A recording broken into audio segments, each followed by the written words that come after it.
No sooner had Bernie Sanders won the New Hampshire primary than pundits began pointing out that, regardless of his popular appeal, the iconoclastic Vermont senator did not beat Hillary Clinton in the only poll that actually mattered, the delegate count.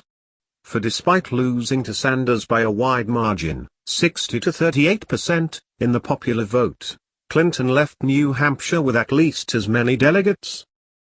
Moreover, Clinton now enjoys an overwhelming lead in total delegates, 394 to 44 at latest count. This, Americans were reminded, is because of the Democratic Party's arcane and decidedly undemocratic way of choosing its presidential nominee. Since 1984, the Democratic Party, though not the GOP, has based its nominating process on two different types of delegates, so-called pledged and unpledged delegates. Pledged delegates, as the name implies, are delegates who must support the will of the voters, while unpledged superdelegates are completely independent. These latter are party elites who often declare their support for candidates before caucusing and voting has even taken place. In this electoral cycle, an overwhelming majority of superdelegates made their preference for Hillary Clinton clear, quite probably helping to dissuade potential candidates like Senator Elizabeth Warren and Vice President Joe Biden from throwing their hats in the ring. The candidacy of Hillary Clinton was supposed to be little more than a formality among Democrat insiders determined since the end of the Bill Clinton administration that his wife eventually succeed him to the Oval Office.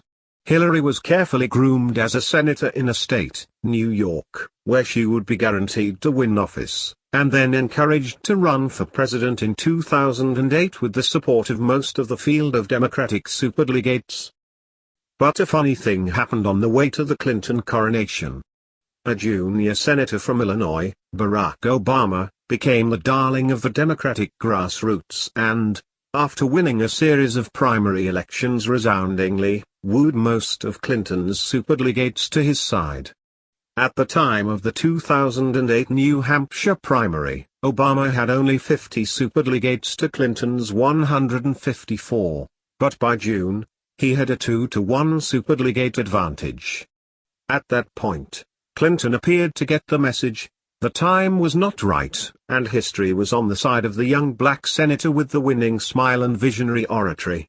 Reluctantly, she withdrew from the race to await her next chance. Obama played his part well, making Clinton his Secretary of State to give her more experience and keep her in the public eye.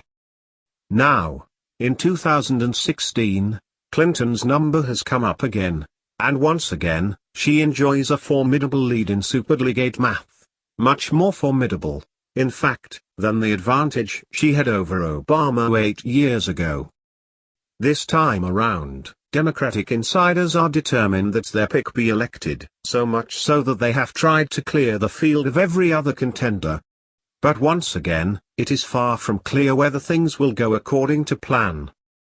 For one thing, the candidate herself is in serious legal trouble and may well be indicted for her failure to protect state secrets by receiving and sending top-secret emails on an unprotected home server.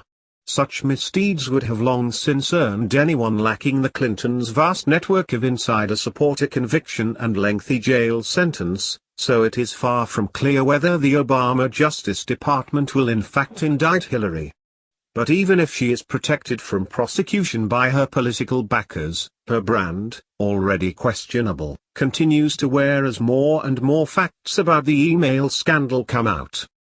For another thing, Bernie Sanders, unmoved by the superdelegate math, is shaking things up with his potent blend of populism and stirring oratory. At this point, it seems unlikely that Clinton's legions of supporters among the superdelegates will be moved. Sanders is, after all, not a young black lawyer but an old white guy.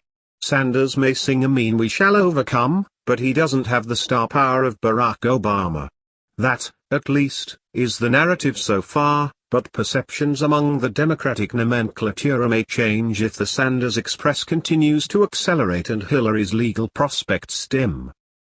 Superdelegates were created in the first place to protect the interests of Democrat Party insiders, to ensure that popular insurgent candidates like Sanders not wrest the nomination away from party elites. But, like other Democrats, they are ultimately interested in ensuring that the most electable candidate gets the presidential nomination.